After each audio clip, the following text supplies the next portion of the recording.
Avir avtosavdoda sizlar uchun yanada arzon narxda Spark mashinasi 2019-yil 219 ming kilometr masofani bosib o'tgan ikkinchi PSM mexanikasi bo'ladi akalar. Navrotlari bor, pas qimmat ledlar qo'yilgan, Cobalt diski, 4 yumshoq archa balolargacha ham qo'yib bo'shibdi. Salonlarni akalar ko'rib chiqsam, salonlari ham zo'r holatda turibdi. Mercedes reflektorlar qo'yilgan mashinaga, yaxshi xol ko'rlargacha ham so'p qo'shib akalar.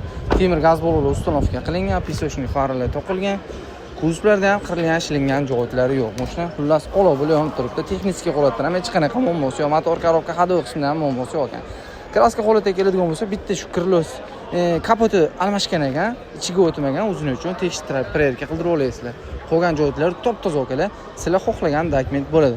Okamiz bilan narxini sizlar mazza qilib minishining uchun $6150 baholaydi. $6150 ga 2019-yil 219 ming kilometr masofani bosib o'tgan ikkinchi PSM mexanika minishga tayyor Spark mashinasi. Bemalol telefon qilib barak qilishingiz mumkin akalar.